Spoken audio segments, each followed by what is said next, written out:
War for Cybertron Optimus Prime. Now, War for Cybertron Optimus Prime is a pretty good figure, in my opinion. His articulation's pretty good, and we will get to that. And also his transformation. The only thing is that I don't really enjoy is his alt mode, but we're going to get to that. First, let's talk about his accessories. So Optimus Prime comes with two accessories. One, oh, one being his axe here, and the second one being his iconic blaster. Now, let's get into his articulation. But the gun, well, not gun, but the axe can also turn into kind of like a shield in a way. So it turns into this. You can also probably use this as a gun as well, because that it's pretty cool though. Compacts, and you can also store in vehicle mode. But we'll get to that. Next, his articulation. So Optimus Prime's articulation is pretty good in my opinion. It's just certain parts. So first, on the arm, he has a wrist swivel, but this hand right here is very loose due to him holding this axe for quite some time. But that's the only loose part out of everything. He has a slightly over 90-degree elbow bend. His shoulders can rotate fully 180. I believe that's 180. Correct me if I'm wrong. These flaps do move up, so he can move his arm like that. His head can look up and down. It can tilt slightly side to side, and it can do a full 360. His legs can go forward that much, and his legs can go, well, let's move the arm. They can go back that far due to these plates. He has a slightly 90-degree bend, even though it's kind of hard to tell due to that he does have a thigh rotation, or I guess this would be the thigh rotation. There is a turning point there by the knee. Angle pivot is about that far in range. It's not terrible, just wish it was a little bit better. And I guess you can kind of count this as, where you store the matrix, I guess, even though it wasn't really shown in the show at all. But yeah, that's his articulation. The only thing I really don't like is how the crotch is, because if you made those kind of like how, let's say, kick back here, how his waist has, it's kind of blended in so he can get a higher kick, and he can move, like, further back and such. But here, it's just a false crotch, so he can't really get that extra movement. But yeah, that's his articulation. Now, we're going to get into his transformation. Well, actually, no, not his transformation, but we're going to do size comparisons. So, here we have Studio Series Bumblebee, or Rise of the Beast. Bumblebee. Well, wait, no, stand up. Here we have Legacy RC. And here we have Legacy Bulkhead. So he stands up at a pretty good height. Personally, I like my Bumblebees to be shorter than Optimus Prime, of course. So now we can get into his transformation.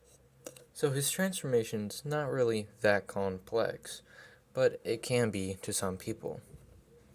First, we're going to take the arms, lift up these panels, and flip around this piece right underneath the arm.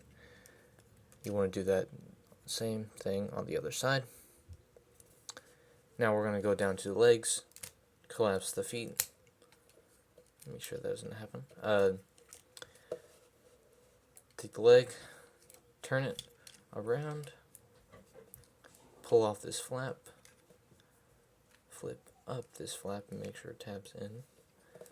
Take the wheels, collapse it on the other side, and finally take this knee panel and lift that up. Now you want to do the same on the other side.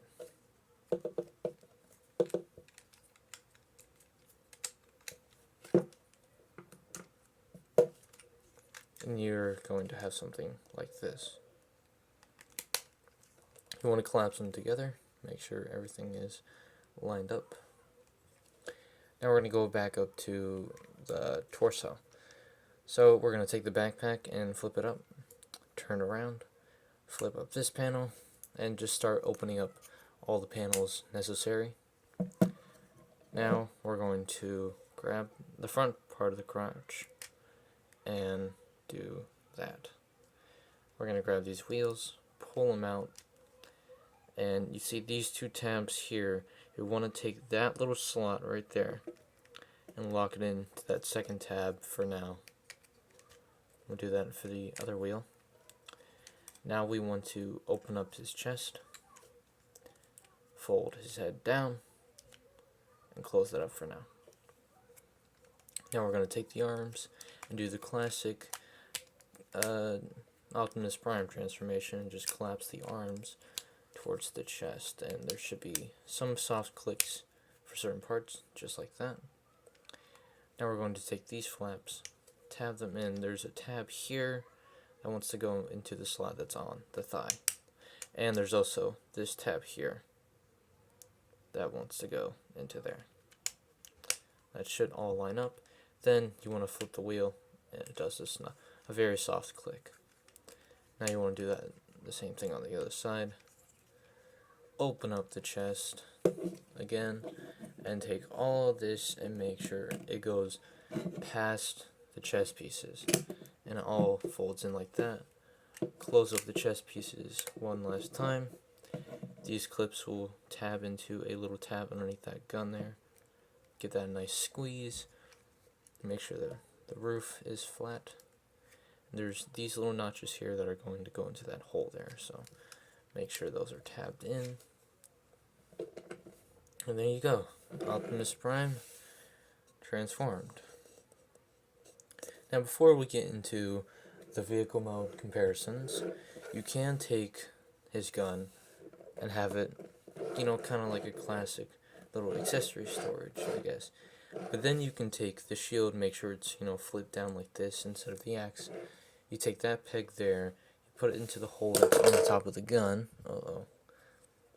and you want to peg it in to there, and you can have a little bit of extra storage. Personally, I leave the axe off. Seems like there's just a little bit too much going on back there, and that's how I, kind of have him in his vehicle mode. So there's that. So now we're going to do some vehicle mode comparisons. So for the size comparisons, here we have Legacy Bulkhead, Legacy RC, and finally Studio Series Rise of the Beast Bumblebee. But yeah, from all of this, his transformation, his articulation, his vehicle mode, and his accessories, he's a pretty good figure. I just don't really like the alt mode, even though it's, it's Cybertronian, because, War for Cybertron. I just wish they made the alt mode look a little bit less like Cybertronian. But yes, this has been my review for War for Cybertron, Optimus Prime